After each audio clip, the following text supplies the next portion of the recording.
మామిడికాయ నిల్వ పచ్చడండి. ఇలా పెట్టుకుంటే సంవత్సరం పాటు నిల్వ ఉంటుంది మనకి.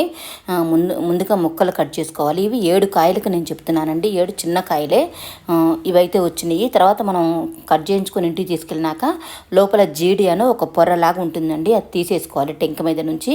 అది తీసుకున్నాక మనం శుభ్రంగా గాలి కారబెట్టుకొని శుభ్రంగా తుడుచుకోవాలండి. తడి మాత్రం ఉండకూడదు. తడి ఉంటే పచ్చడి మొత్తం పాడైపోతుంది. ముక్కలు ఆరబెట్టుకున్నాక ఒక గిన్నెకి కొలుచుకున్నానండి. నాకు ఆ గిన్నెతో 2 గిన్నెలు అయినాయి. నేను దాని ప్రకారం చెప్తున్నాను. 1/2 గిన్నె కారం పడుతుందండి. 1/2కి కొంచెం తక్కువగా ఉప్పు పడుతుంది. వేడి చేసి చల్లార్చిన నూనె కలుపుకున్నాను. తర్వాత కొంచెం పసుపు వేసుకోవాలి. కొంచెం నేను నూనె వేసుకొని కలిపి పెట్టుకున్నానండి. నేను నైట్ తెచ్చుకున్నాను, అందుకని నాకు అన్ని ప్రిపేర్గా లేవు. అందుకని ఇలా కలిపి పెట్టుకున్నాను అనమాట. 3వ రోజు నేను మిగిలినవన్నీ దీనిలో ఏమేమి కలపాలో కలుపుకున్నాను. తర్వాత 3వ రోజు ఏం చేశానంటే మెంతులు అలానే ఆవాలు 2 వేయించుకొని మిక్సీ పట్టుకున్నాను. మెంతు పొడి, ఆవు పొడి 2 రెడీ చేసుకున్నానండి. అలానే పల్లీ నూనె అంటే పల్లీ నూనె కానీ నువ్వుల నూనె కానీ మాత్రమే వాడాలి, వేరే ఏం వాడకూడదు. పల్లీ నూనె వేడి చేసుకొని పక్కకు పెట్టుకున్నాను, చల్లగవ్వాలి.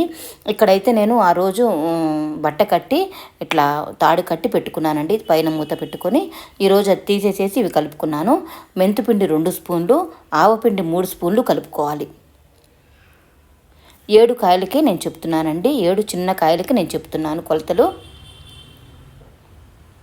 తర్వాత ఎల్లిపాయలు మనం కొంచెం అటు ఇటుగా వేసుకోవచ్చు. మేమైతే 3 గుప్పెళ్ళ వరకు వేసుకున్నామండి. అలా వేసుకొని మగ్గితే ఎల్లిపాయ తింటే మనకి చాలా మంచిదండి. మాకాయలో మగ్గిన ఎల్లిపాయ తింటే మామిడికాయ పచ్చడిలో ఎల్లిపాయ చాలా మంచిది మన ఆరోగ్యానికి కూడా. ఎల్లిపాయ వేసుకున్నాను. తర్వాత మనం వేడి చేసి చల్లార్చిన నూనెని దీనిలో వేసుకుంటూ కలుపుకోవాలన్నమాట. ఏ గిన్నెతో అయితే మనం మామిడికాయ ముక్కలు కొలుచుకున్నామో అదే గిన్నెతోనే ఉప్పు కారం కూడా కొలుచుకొని వేసుకోవాలండి. అలానే మనం ఉప్పు కారం కూడా కరెక్ట్ కలుపుకోవాలి. ఉప్పు ఎక్కువైనా తక్కువైనా పచ్చడి పాడైపోతుంది. అందుకని కొలతలు కరెక్ట్గా ఉండాలి. తర్వాత 3వ రోజు అంతా కలుపుకున్నాక కొంచెం అన్నంలో కలుపుకొని ఉప్పు కారం ఏమన్నా తక్కువ ఎక్కువైతే కనుక ఇప్పుడే కలుపుకోవచ్చండి. కలుపుకొని పెట్టుకోవచ్చు. ఇలా చేసుకుంటే తడి తగలకుండా ఒక పక్కకు పెట్టుకుంటే ఈ మామిడికాయ పచ్చడి మనకు సంవత్సరం పాటు నిల్వ ఉంటుందండి. ఇలా మొత్తం కలుపుకున్నాను.